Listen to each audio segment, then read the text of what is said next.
Tumulak ang aming grupo sa Barangay Bantog, San Miguel, Bulacan.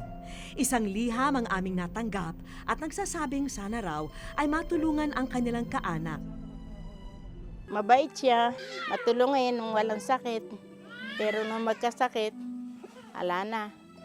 Pero kami ay nagulat dahil parang normal at malinaw naman siyang sumasagot sa aming mga katanungan. Ako po si Gracie Lines Geronimo, 23 years old. 3 po kami magkakapatid. Masaya naman po kami. Ayon sa kanyang inang si Nanay Rosie, may 1 linggo na raw na maayos ang lagay ng kanyang anak. Pagka siya okay kumain tsaka matulog, okay ang kanyang isip. Lumilibat siya pagka mayroong ilang linggo na hindi siya nagtutulog, hindi nakakakain. Pero nang muli naming binalikan ang mag-ina kinabukasan, tila ibang Grace na ang aming kaharap. Hindi ako mapakalakas, babagyo. Hindi babagyo yan. Uunaw. Pag ako umiyak, maririnig ako ng Panginoon. Bahala kayo. Magagalit sa iyo. Huwag mo sabihin mayroong anting-anting. Huwag mo sabihin may anting-anting ka. Isang babaeng titinigyan na isang stick ng sigarilyo. Wala. Walang niya ka talaga. Ay, sarap. Grabe. Loko ka talaga. Mamaya pag nakakagid ka na naman ng lalaki, hindi ka na naman. Pag nakakisa mo yan, basta nakadli ka ng nagyoyosi. Yan. Ang mga ganitong sumpong ni Grace ang kinatatakutan ni Nanay Rosie. Hindi ko akalain na nangyari sa kanya. Siyempre, tinatanggap ko na lang talagang gano'n. Ika nga pagsubo. Masakit para sa akin. Parang di ko matanggap. Na sasabihin nila na kaya ginagawa yun kasi sira ang ulo, ganun-ganun rin. Parang di ko matanggap. Labagman sa kalooban, tila sinentensyahan ni Nanay Rosie ang anak na mabilanggo. Sa ngayon, may mga sugat na rin ang paa ng dalaga. Nagkakasuot po. Bakit ka nagkakasuot? Sa tubig po ata sa ulan. Kasi po tumutulog po siya. Naaawa rin ako. Ibig ko, lalo na kung mainit na ganyan, talaga mainit dito sa loob. Naaawa ako. Ang inaano ko lang kasi nahihirapan ako na sinusundan-sundan ko siya. Okay lang nandito. Hindi mo ba namimiss yung buhay sa labas na nakakapagpasyal ka na? Namimiss din. Pero ayaw ko nila eh. Ayaw ko nila pakwalin. Para pong iba na dito lang po. Namimiss ko po yung sa labas, yung mga tanawin. Sa kabila ng pagkakagapos niya sa kadena ng karamdaman, determinado si Grace na bumangon at muling makapamuhay ng normal. Mga anak, sisikapin kong magpagaling. Pagka gumaling ako, alagaan ko yun. Mahal na mahal ko po yun. Tinuntun namin ang address ng dating kinakasama ni Grace. Bagamat nagpaunlak ito ng panayam, nakiusap siyang ikubli ang kanyang mukha. Minsan po magaling, minsan po pasumpong-sumpong ko siya. Wala po kami pagtatalo yung naging asawa ko po na yun. Wala kami naging pagtatalo. Ewan ko lang po kung bakit simula lang po nangyari yung pinanganak po yung panganay ko. May sarili na raw siyang pamilya ngayon. Pero giit niya, hindi raw niya pinabayaan si Grace nung sila'y magkasama pa.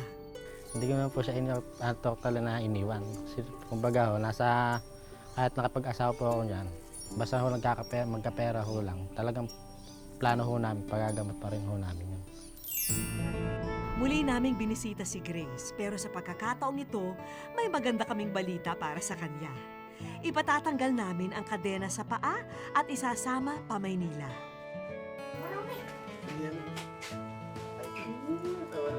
Oh, yan. Yes. Lumuwas kami para mapasuri si Grace sa isang espesyalista. Humiling sa amin si Doc na huwag munang kuhanan ang kanilang pag-uusap.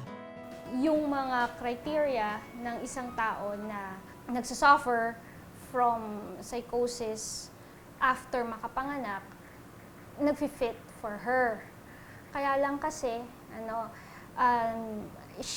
sinabi ko kay Grace, sinabi ko rin sa nanay niya, under observation si Grace. Basically, yung change, yung biglang bagsak ng mga hormones, yun yung nagiging isa sa mga factors kaya nagsasuffer from postpartum psychosis ang isang babae. So, hindi na kinakailangan kadena si Grace, papainumin lang siya ng gamot, willing namang uminom ng gamot yung bata.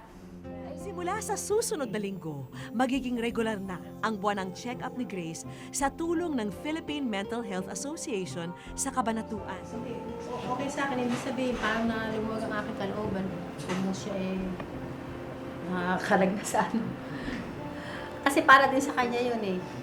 Kaya nga sabi ko, mga ako sa akin, hindi nakakalis. Labis ang tuwa ni Grace sa pagkakataong ito. Okay, nice to meet you. At bukod pa sa konsultasyon, may medical assistance din kaming handog mula sa Wish Ko Lang. Papasalamat po ako sa wish ko lang kasi natulungan din po. Malaking bagay na po sa amin 15,000. At maliban sa tulong medikal, may iba pang sorpresa kaming hinanda. Tumambad sa mag-ina ang aming handog para sa kanila. Yung mga pagbibigay ng ganyan, mabagay na yan. Masaya-masaya na kami. Nasa harapan nilang dalawa ang pangarap na makina ni Nanay Rosie.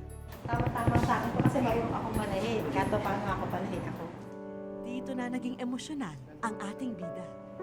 Masaya po ako kasi po wala po ako. Tapos nabili po yung gusto ng nanay ko po. Oo talaga.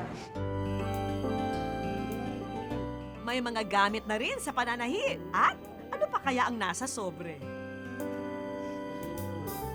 Aba, syempre, may dagdag puhunan pa para sa kanila. May TV rin para hindi na maiinip ang ating bida. Bumuhos ang malalaki at maliliit na regalo ngayong araw. Pero ang pinakamaganda para kay Grace ay ang pangako ng ina na hindi na siya muling ikakadena pa. No. Teka, at may makikisali rin sa inyong kasiyahan. Muli naming nasaksihan ang pagluha ni Grace dahil sa pagdating ng kanyang panganay na anak na si Aileen. Ngayon lang kasi sila nakita. Mga yakap ng pananabik at pagmamahal ang iginawad ni Grace sa kanyang anak. Kasama rin namin ang bunsong kapatid ni Grace na si Jainilyn. Pagaling ka na. Promise yan. Hindi na uulitin yung ginagawa dati. Kaya nga hindi ako nag-uuwi doon sa bantog. Ayaw ko siyang nakikita ng gano'n. Na nakatali. Na iiyak ako pagka gano'n yung nangyayari sa kanya. Sana maging hudyat na ang araw na ito sa agarang paggaling ni Grace. Hari naway, sa pagkakaalpas ni Grace sa kadena, ay matakasan na rin niya ang pinagdaraanang problema.